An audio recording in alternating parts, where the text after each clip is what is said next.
Unlike many people who were introduced to Theodor Adorno in the Frankfurt School in their graduate education or later on in their life, I got my introduction to Adorno at quite a young moment in my life. And it's an interesting story.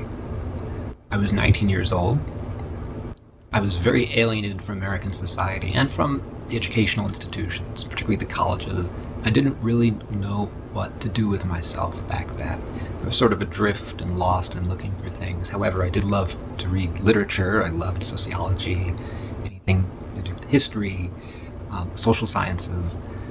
So I knew I wanted to study texts, but I hadn't yet figured out how to turn that into a living. Well, I was 19 years old, and my folks lived in California.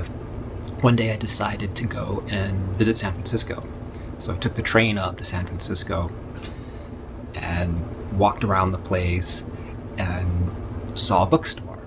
And just on an impulse, I went into the bookstore, looked around their philosophy section, and found one of the really good translations of Theodor Adorno by Edmund Jeffcott. And this is this translation of Minima Moralia. In many ways, his most accessible text. It's written as a set of small aphorisms.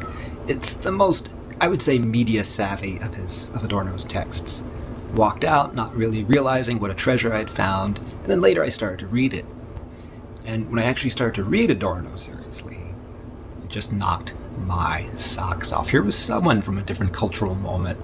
1930s Weimar Germany. He fled to America in the 1940s, and he wrote this book about the culture shock of finding himself in a strange new land called Hollywood. And his reactions kind of chimed with my reactions, with my initial reactions as to what's going on with American culture in the 80s and 90s. What's wrong with the society? What's not working about this culture?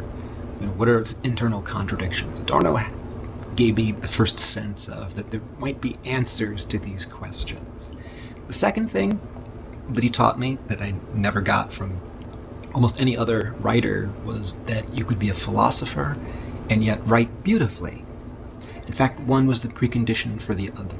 That aesthetic expression was much more important than just something that's pretty or nice. Somehow the way that you say things, the way that things are depicted, presented, has everything to do with the content. If you are true to the goal of human liberation, then the things that you do and that you create have to reflect that. They have to express this reality on some deep, fundamental, structural level, something that I wish more theorists would understand.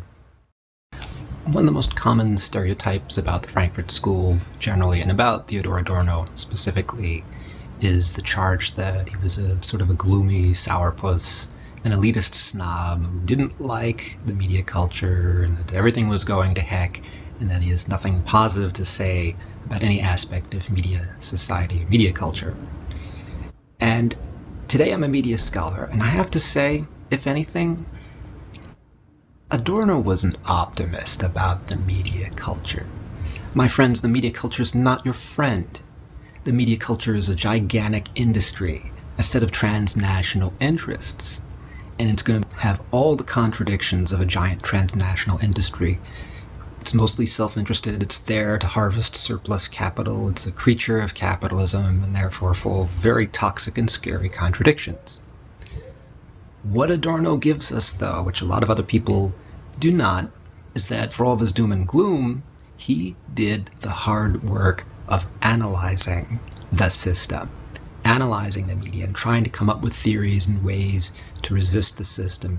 For all the doom and gloom, he never once yielded to the temptation to just throw it all away and to blame people for their system. He would insist that no, people can still be better than their system, but we have to critique that system. We have to find out how it works.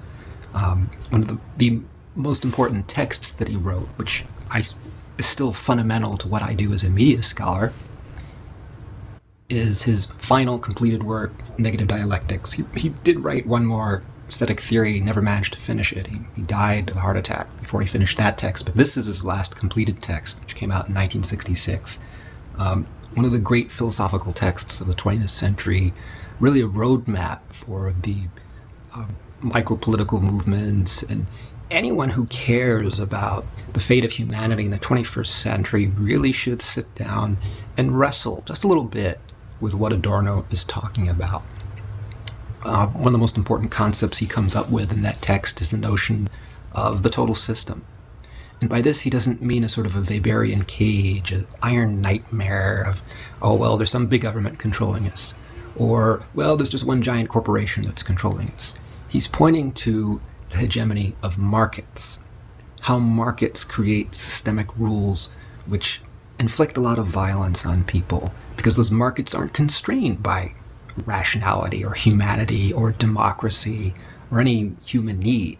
The markets are interested in one thing: making money.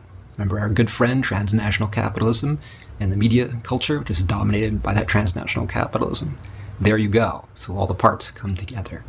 What Adorno gives us, though, are the tools to resist the situation. And the first step in resisting is figuring out how the system works. And he gives us lots of important tools. I'll mention just two others. Concept of the constellation, which is really a way of thinking historically about the transnational era, thinking about its pieces, its elements, and in particular this problem of belated and uneven development in the world system. Once you think of the world as a system, it's not the same. There has all these local differences, contradictions, and so forth.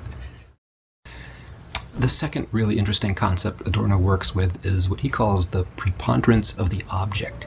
And this is actually something that I think most media scholars should really take much more seriously. This is this problem of people are shaped by their system. That doesn't mean that people are dumb, or that they're idiots, or that the system lies to them and they act out these false agendas, and that if only we told them the truth, they would be better than their system. The preponderance of the object points out to the problem that once you have a total system, once you have a setup where people go to work for a living and have to work for a living, and they're confronted with these vast bureaucracies and engines of private media, and they're flooded with media constantly, they have very little control over that. And therefore, they need to develop tools in order to decode those flows of media.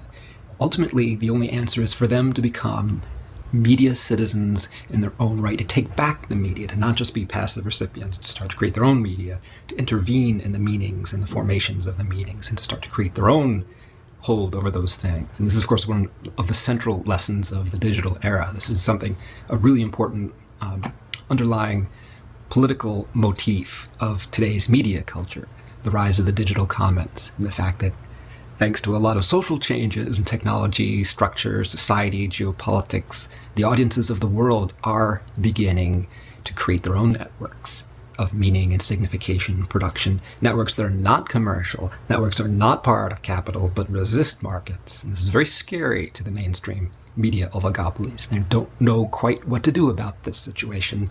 But I have to think that Theodor Adorno, wherever he is right now, would be greatly pleased to see that people learning from their history and finally learning to be better than their history.